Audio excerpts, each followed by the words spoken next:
Hello বন্ধুরা, আজকে ওলকপির একটা রেসিপি করব। এই দেখুন, এখানে একটা ওলকপি নিয়েছি আর এখানে দু পিস কাতলা মাছের দুটো পিস নিয়েছি। এই দিয়ে আজকে ওলকপির একটা রেসিপি করব। মোটামুটি আমি এগুলো ওলকপি আর আলু এতে দেবো দুটো, এগুলো কেটে নেবো।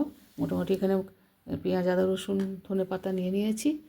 এই মশলাগুলো এবার নেবো, নিয়ে তারপর রান্নাটা শুরু করব। এখন এই পর্যন্ত রাখছি। কড়াইয়ে তেল দিয়ে দিয়েছি, তেল গরম হয়ে গেছে। এবারে মাছগুলো ভেজে নেব।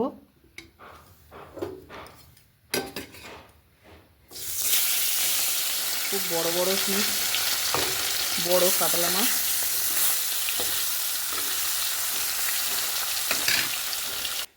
মাছ এই যে ভেজে তুলে নিয়েছি। তো এবারে এই যে ওলকপি আর আলু এইগুলো ভেজে নেব। আলুটা দিচ্ছি এখন। আলুটা ভেজে তুলে নিয়েছি, মাছ আলু। এবারে ওলকপিটা একটু হালকা করে ভাজবো, এটা বেশি না, এটা একটু হালকা করে ভেজে নেব। ওলকপিটা ভাজা হয়ে গেছে, এটাও তুলে নিচ্ছি। সবগুলো ভেজে তুলে নিয়েছি ওলকপি। এবার একটু 5 ফোড়ন দিয়ে দিচ্ছি। ওলকপি, আলু আর কাতলা মাছের ঝোল, তো এইভাবে রান্না করবেন, দারুণ টেস্ট হবে। টমেটোটা দিয়ে দিলাম, একখানা টমেটো। একটু ভেজে নেবো এটা। এবার একটু আদা বাটা, এই রসুন গ্রেট করা,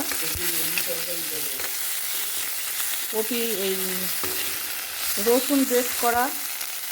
এইবারে দিচ্ছি আদা গ্রেট করা, 1 চামচ 1 চামচ করে। একটু নেড়ে নিচ্ছি। পেঁয়াজ বাটা, বাটা নয় মানে আমি গ্রেট করে নিয়েছি সব, সব ভেজে নেবো। এবারে হলুদ গুঁড়ো,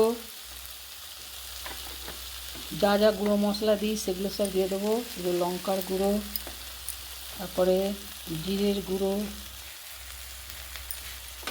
তারপরে এদিকে তোমার ধনের গুঁড়ো, জিরের গুঁড়ো, ধনের গুঁড়ো, লঙ্কার গুঁড়ো, হলুদ গুঁড়ো দিয়ে দিয়েছি। এর সাথে একটু কষে নেবো। এবার একটু জল দিয়ে কষবো। একটু কাশ্মীরি লঙ্কার গুঁড়ো দিচ্ছি অল্প, আর দিচ্ছি একটু গরম মশলার গুঁড়ো। এবার একটু জল দিয়ে দিলাম। এবার একটু কষে নেবো। মশলাটা কষা হয়ে গেছে। এবার এই যে এখানে এই আলু আর ওলকপিটা দিয়ে দিচ্ছি। আলু ওলকপিটা মশলার সঙ্গে ভালো করে কষে নেব, আর স্বাদ মতো লবণ দিয়ে দেবো। লবণ দিয়ে দিলাম, এবার কষে নেবো। মশলাটা আলু আর ওলকপির সঙ্গে ভালো করে কষে নিয়েছি।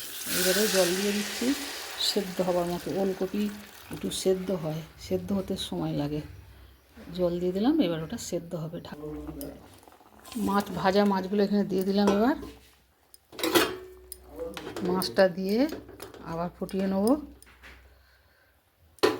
আরও ফুটবে, এখনও সেদ্ধ হয়নি। বন্ধুরা, এতে কটা আমি কাঁচা লঙ্কা দিয়ে দিয়েছিলাম, আর এই যে নামাবার আগে একটু ধনে পাতা দিয়ে দিচ্ছি। ধনে পাতাটা একটু শুকনো শুকনো হয়ে গেছে।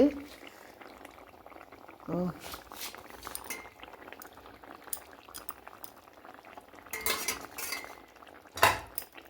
তৈরি হয়ে গেল তোমার ওলকপি, আলু আর কাতলা মাছের ঝোল। তো কেমন লাগলো বন্ধুরা আজকে আমার এই রান্না? ভালো লাগলে লাইক, শেয়ার, কমেন্ট করবেন, আর আমার পাশে থাকবেন। আপনারা খুব ভালো থাকুন, সুস্থ থাকুন, আর এইভাবে অবশ্যই ওলকপি দিয়ে রান্না করে খাবেন, আর আমার পাশে থাকবেন। তো রাখছি আজকে, আবার আসবো অন্য কোনো রেসিপি নিয়ে। টাটা।